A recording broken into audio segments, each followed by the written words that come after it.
Les princesses, mes petits docs, Milan.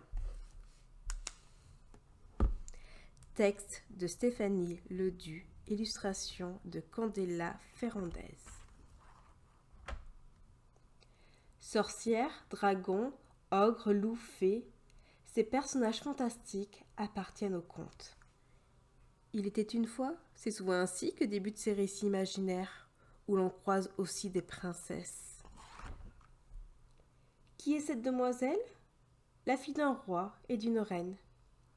Élevée dans un superbe palais, elle grandit heureuse et possède toutes les qualités.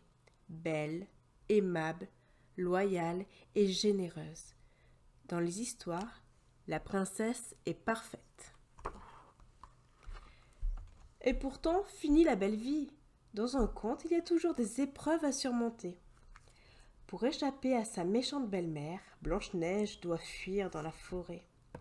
Babiole est changée en guenon par la fée Farfeluche. Un sort condamne Aurore à tomber dans un profond sommeil durant un siècle. La princesse Méline est enfermée dans une tour par son père pendant 7 ans.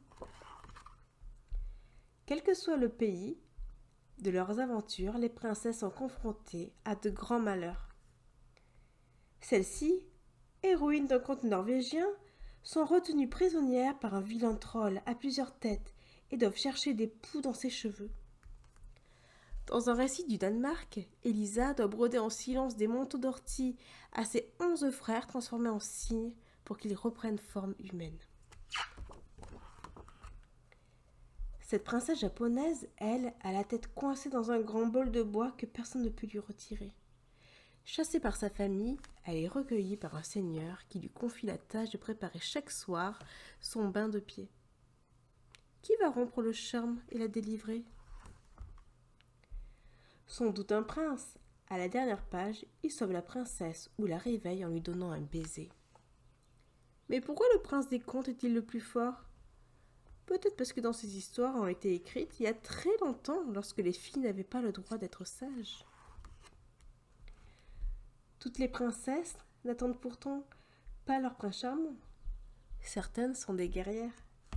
Léonore prend la place de son frère dans l'armée du roi sous le nom de Marmoison et fait l'admiration des soldats tant elle bannit bien l'épée.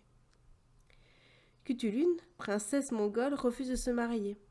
Elle déclare qu'elle n'épousera pas celui qui la vaincra à la lutte. En cas de défaite, chaque prétendant devra lui donner 100 chevaux. La voici bientôt à la tête d'un troupeau de 10 000 montures. Incroyable, cette princesse-là a vraiment existé il y a environ 800 ans. Les princesses ne sont donc pas que des personnages de contes. Le public peut visiter les demeures historiques de celles qui ont réellement vécu. Magnifique! De nos jours, dans les familles royales, naissent toujours des princesses. Tu veux savoir comment elles grandissent ? Des coups de canon sont tirés pour annoncer la venue au monde du bébé. Quelques jours plus tard, la petite princesse est présente à ses sujets.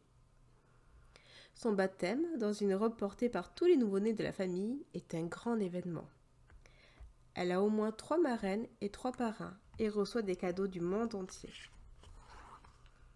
Plus tard, la princesse va à l'école. Elle doit être incollable sur l'histoire de son pays et parler plusieurs langues. Son titre exige qu'elle se tienne correctement, qu'elle soit bien habillée, toujours polie, souriante et sportive. Pas trop de place pour les bêtises. Parce qu'elle est célèbre, des photographes et des journalistes suivent la princesse chaque jour. Elle défend des causes qui la touchent. La lutte contre les inégalités, le soutien aux personnes malades, la protection de l'environnement. Bravo! Mais la princesse doit aussi suivre plein de petites règles, l'étiquette. Celle-ci n'a par exemple pas le droit de mettre du vernis à ongles colorés ou de quitter son manteau en public. Elle doit souvent porter un chapeau, mais pas de diadème pour elle. Il est réservé aux femmes mariées. Justement, c'est le grand jour. Le mariage de la princesse est suivi à la télévision par des milliards de téléspectateurs. Autrefois, c'étaient les parents de la princesse qui choisissaient son mari. Lui aussi devait être bien né. Heureusement, de nos jours, la jeune femme épouse celui qu'elle aime, qu'il soit noble ou non. La vie des familles royales fait rêver les gens dans le monde entier. Tous nos vœux de bonheur, Votre Altesse. Les petites filles aiment les histoires de princesses, habiter un château, porter des beaux bijoux et avoir pour amie une licorne. Ce serait peut-être chouette.